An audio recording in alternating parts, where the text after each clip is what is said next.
heart sounds and cardiac cycle. So, as respiratory therapists, we really don't listen to the heart sound, but sometimes when you're auscultating breath sounds, you probably can hear the heart sound. Okay, so that doesn't mean that if it's abnormal, you say, well, it's not what I do. You still have to let somebody know. If you, anytime you hear abnormal heart sound, you let the nurse know. Okay, but generally, we don't assess our patient and go in there and listen to heart sounds. Okay. On the exam, sometimes they will have some questions about it, not a whole lot of questions. So it's basically two of them, two heart sounds, the lob and the dub. Okay. The lob is the first heart sound, and the dub is the second heart sound. So lob, dub, lob, dub. All right? Learning objectives. After this lecture, you will define heart sound and know two types of heart sounds. Know what causes S1 and S2 heart sounds. Define and know what causes murmur. Define ejection clip and opening snap. Know the diagnostic test that is indicated when there is an abnormal heart sound. Know types of abnormal heart sounds. Okay, so like I said, you can use your stethoscope, okay, to hear it if you want to listen to it. Heart sound is an important indicator of cardiac function. Okay, anytime you hear abnormal heart sound, something is wrong with the heart. Further testing is required. Okay, and usually it's more like echocardiogram. Okay, so anytime you feel like there's something wrong with somebody's heart, they have murmur or snap or whatever, you do echocardiogram. That's what you need, echocardiogram. So there are two types of normal heart sounds. We have the S1, which is the lob, and then we have S2, which is the dub. All right, so what causes the S1 is the closure of the arterioventricular valves. The arterioventricular valves, those will be the tricuspid valve and the mitral valve. Okay? And that sound is made during isometric contractions. Okay? When the ventricle is contracting. Okay?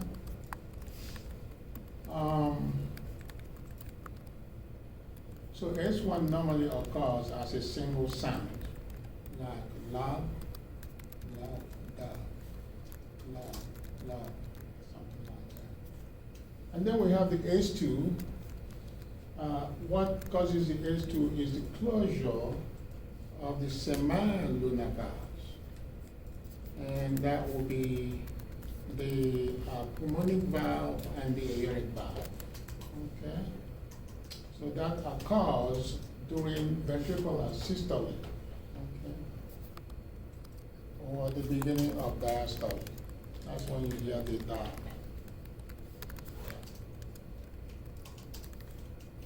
So if it is not S1 or S2, you get abnormal heart sound. So on the test, when they say S1 or S2, don't worry about it, that's good. But any other type of heart sound is abnormal. If it's S3, it's abnormal. If it's S4, it's abnormal. And then what test are you going to do? You're going to do echocardiogram. That's what you need. Okay? So S3, it is an abnormal heart sound, occurs as ventricular wall stops expanding. Usually heard after S2 during early diastole. Rarely audible in normal adult heart. The main cause of that is CHF. So that's very important to know. If you're told that the patient has S3 heart sound, then they have cardiac failure. Okay, cardiac failure. And then we have the S4, which is also abnormal heart sound. Okay, heard during pre-systolic periods. And then that signifies total failure of the left ventricle when loudly hard. Okay. So like I said before, S3 and S4 are abnormal, and you're going to do an echocardiogram. So the next thing is ejection sound and opening snap. So these two here are caused by the movement of stenotic valve flaps. So the valve is very rigid, okay? It's not very flexible. So when it tries to move with that rigidity, that's what causes the sound, the ejection sound and opening snap. So, but now, we'll call it the ejection sound or click, ejection click, when caused by the aortic and pulmonary valve. We'll call those click. And then we'll call them snap when the sound is caused by the mitral valve and the tricuspid valve. Okay?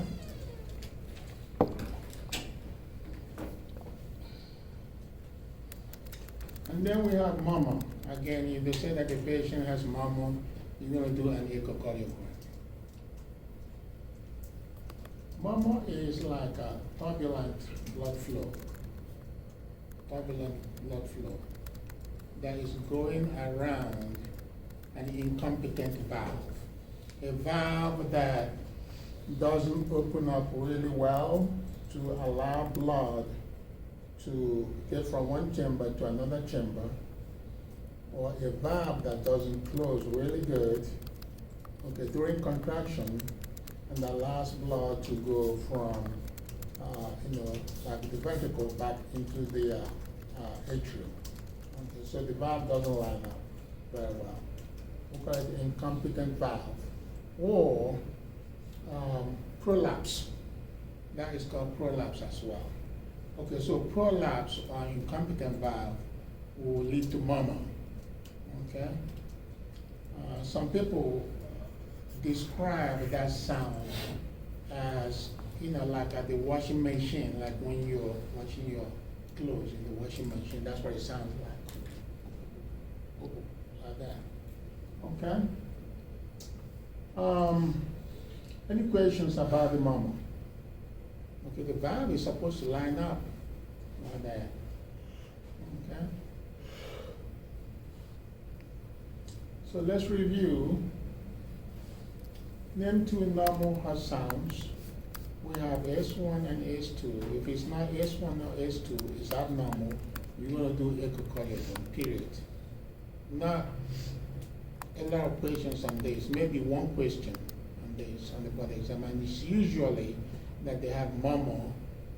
What is the diagnostic tool? That would be echocardiogram. Name two abnormal heart sounds. We have S3 and S4. All right. So S3 would be like heart failure. S4 is failure of the ventricle, complete failure of the ventricle. What is murmur? Okay, murmur is turbulent blood flow to a valve that doesn't open up or close up really well. Okay? The speed of the blood flow through there. Okay? Now one test that is used to diagnose abnormal heart sound. Echocardiogram, that's all you really have to know. Echocardiogram, as far as respiratory therapy is concerned. Because we don't treat that. Any questions about heart sounds? Okay? All right, let's go to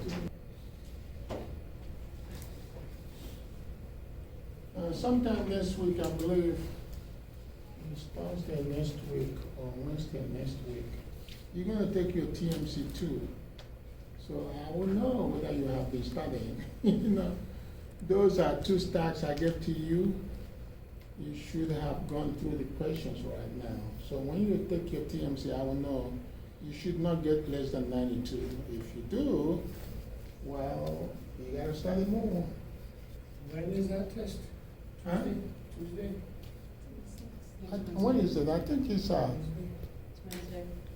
it's Wednesday. Wednesday, right? So TMC number 2. If you get over 92, then you are on your way to passing the body thing. If you're done, you gotta stop it.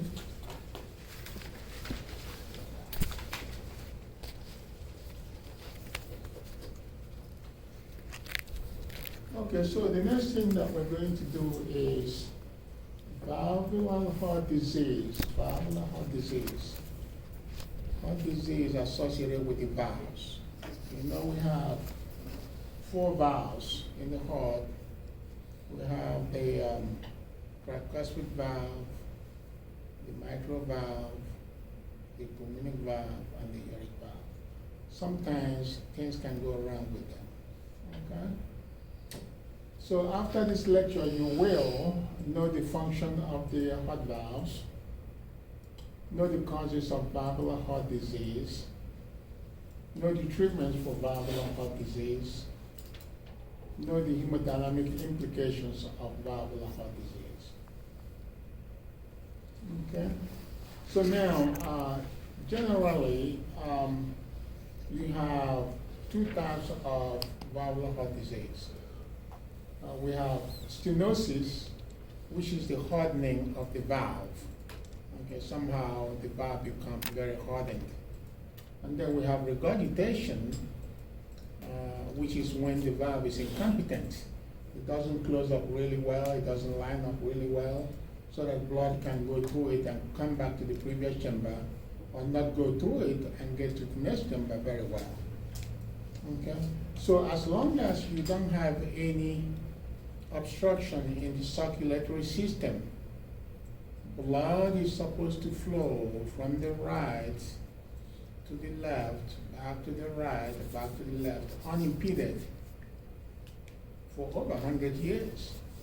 Okay, but the moment you have problem in the circulatory system, then we have problems. Things will begin to back up. Okay, the pressures will begin to go up behind the obstruction, and the pressures will begin to go down in front of the obstruction. Okay? So let's start with aortic valve stenosis. The aorta is right there. This is not working for me. Okay, so aortic stenosis means that the aorta is very rigid. It's not very flexible. Therefore, when the left ventricle pumps, it doesn't pump out a whole lot of blood into the aorta. So what you get there, hemodynamically, if you look at it, is that you're going to have a low cardiac output, okay? Because it's not opening up completely where it's supposed to open up. Causes of aortic valve stenosis. Congenital aortic stenosis. Maybe you were just born that way. Congenital disease is a disease that somebody is born with. Okay? So maybe the valve did not form well in utero. Okay? And that will cause it to be that way.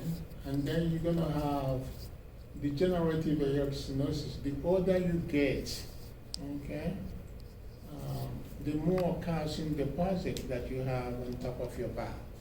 I mean, that's natural. Okay, the older you get, the more calcium deposit. So that makes the valve very, very rigid. Rheumatic aortic stenosis. Yeah, rheumatic fever. Rheumatic fever is like, what causes that is when you have a strep throat.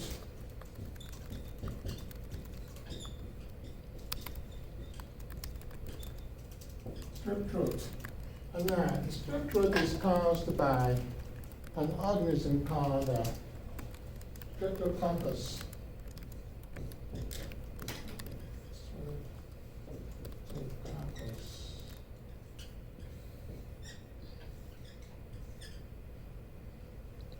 Streptococcus is what causes strep throat. And with that, you get that rheumatic fever and scarlet fever. And so scarlet fever too. How do they spell it out? Scarlet fever. It's really like a childhood So you get problem. scarlet fever, or you get strep throat, and strep throat causes scarlet fever? No, no, Or- the strep throat can cause scarlet fever as well as the rheumatic fever. Okay. Yeah. Okay. So you mainly people get it when they're very young. You have the strep throat. Okay, so that rheumatic fever can mess up your valve and make it to be very, very rigid.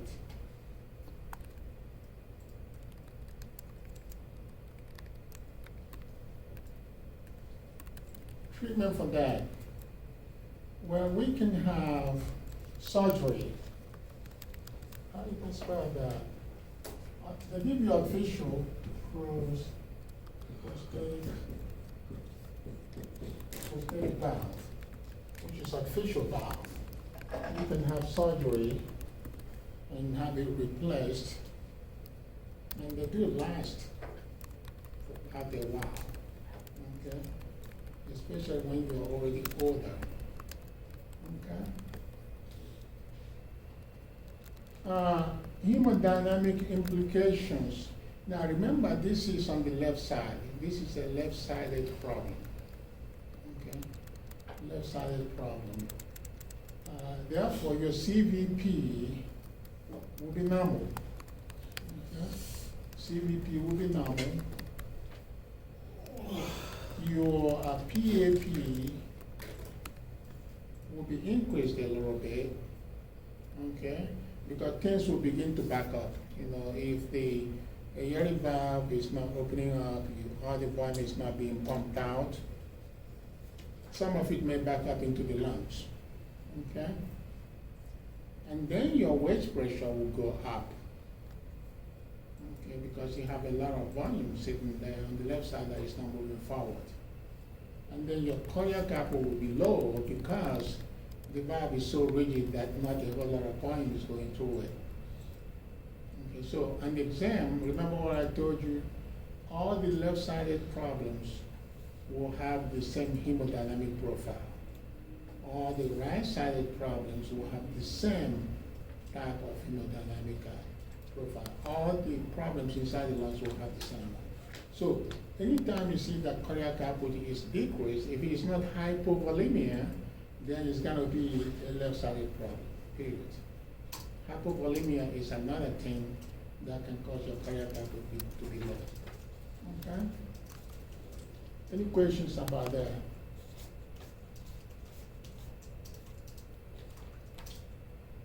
And now we have aortic valve regurgitation.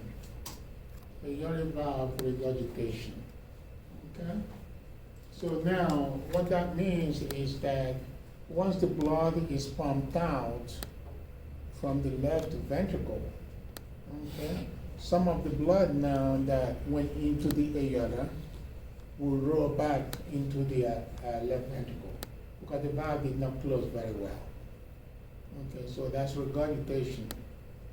The valve did not close well, but it didn't line up really good.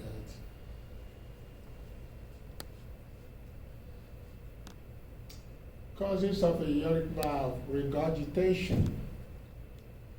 Again, rheumatic fever or scarlet fever caused by the streptococcus. Infectious endocarditis. Now, the innermost layer of the heart is called the endocardium. The innermost layer. We have the myocardium and then we have the endocardium. Now, that innermost layer gives rise to a lot of the cardiac internal structure of the heart. Okay? So when you have infection, you have inflammation of the endocardium. Okay? And then that can cause that regurgitation. Blunt trauma can cause it. congenital defect, you were just born with it. Okay, where the valve is not closing up very well. You have, again, it's called incompetent valve, or you call it prolapse of the valve.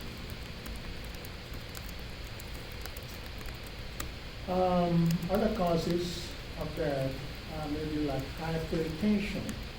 Hypertension can cause it. And then you have aneurysm. Aneurysm is like distended blood vessel.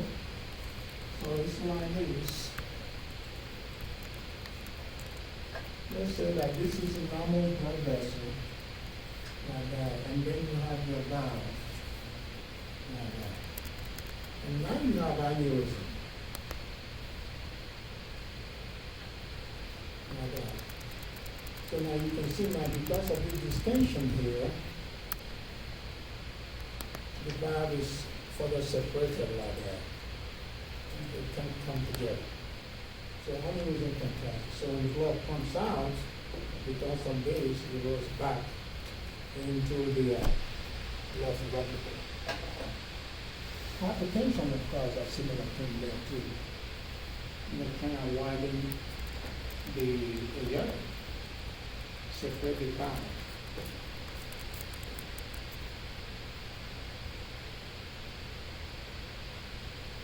Treatment for that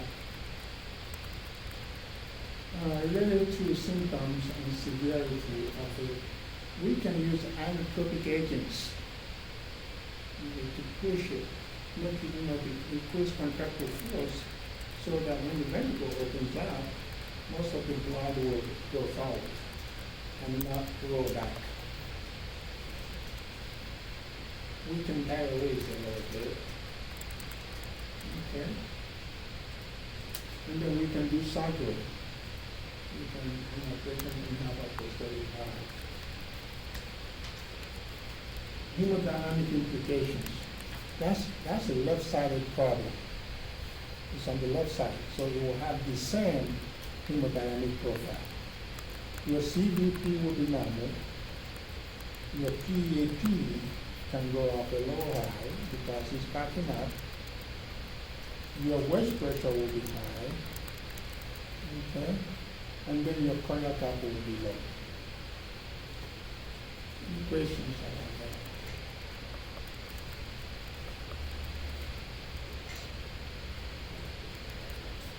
And then we go to mitral valve stenosis. Mitral valve is right here between the left atrium and the left ventricle. The only valve is to open up and allows blood to go from the left atrium into the left ventricle. And then during left ventricular contraction, is supposed to close so that blood doesn't go back into the left atrium. Okay?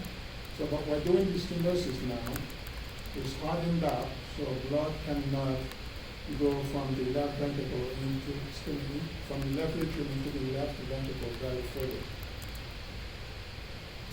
Causes of mitral valve stenosis, you have that rheumatic fever, that's a killer there, it affects the valve so much.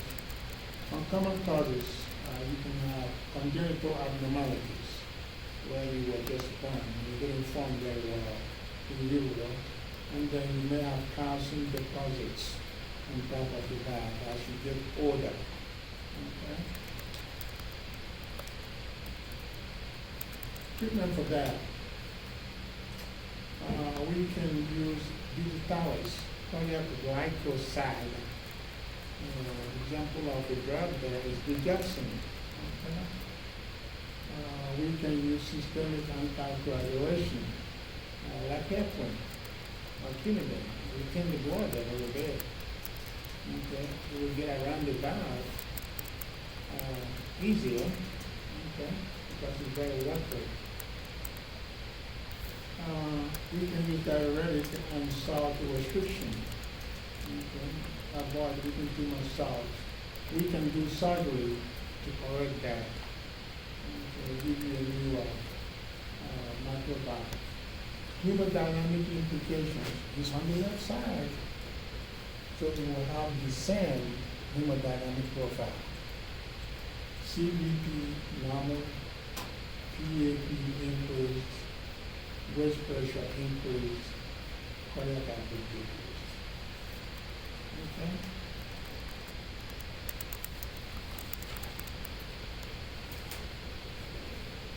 Mitral valve regurgitation. Now, this one here would mean that during left ventricular contraction, the mitral valve doesn't close very well.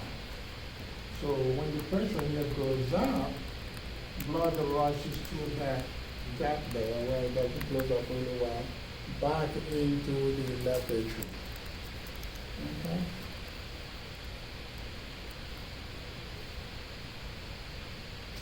Causes mitral valve prolapse.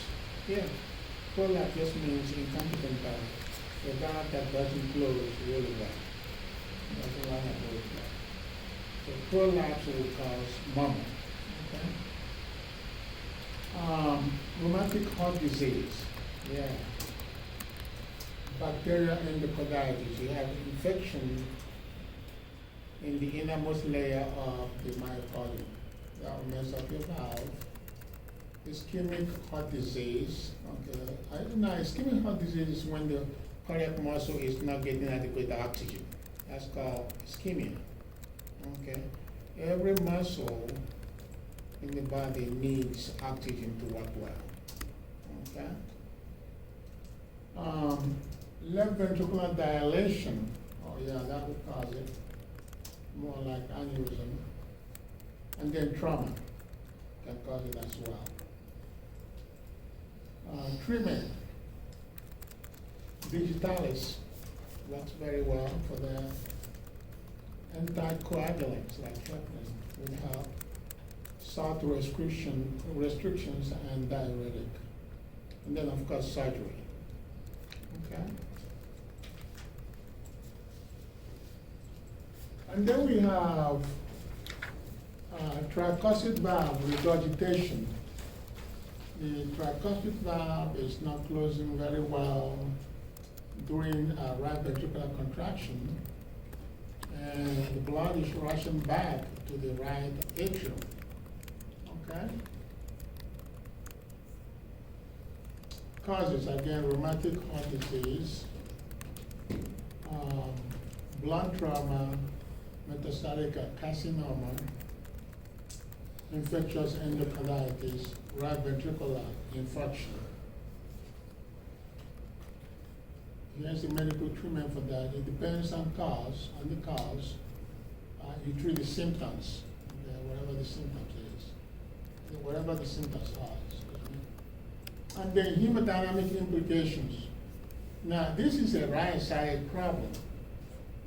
So it will have the same hemodynamic profile as like in pulmonary or right heart failure. Okay. So you're going to have increased CVP because the blood is not going to the tricuspid valve. You have blood backing up inside the right atrium and then backing up into the great veins. So that's why your CVP will go up. Okay.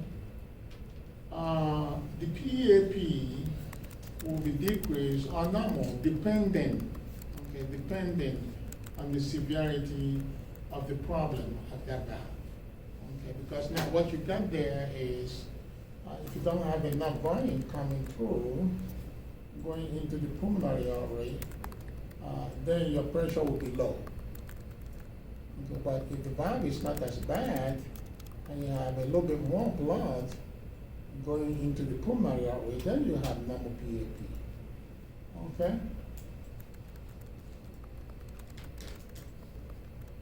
The waist pressure also will be that way. If you have a little bit more blood going into the pulmonary artery, the same blood comes around to the left side and makes your waist pressure normal, or usually on the low end of normal.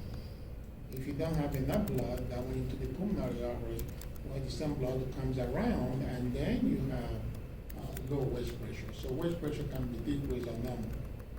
Cardiac output, the body makes up for that by increasing SVR and heart rate. Okay? The only time that the body cannot compensate for cardiac output is when you have a left-sided problem because it's right there. Okay? But right heart problems, pulmonary problems, the cardiac output will be down. So just make it easy. On the exam, you have normal cardiac output. It can be lungs, or it can be the right heart. Okay?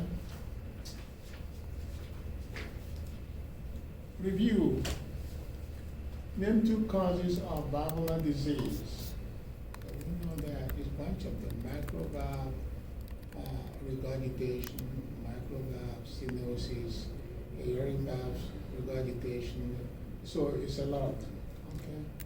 Well, microvalve stenosis result in a low cardiac output. Yes, that is true. If it is stenotic, the blood coming from the pulmonary vein goes into the left atrium and then will not pass through the mitral valve. Not a whole lot of blood will go to it. It goes into the left ventricle and then gets pumped out. So if it's not enough entering there, you won't have enough going out. Okay?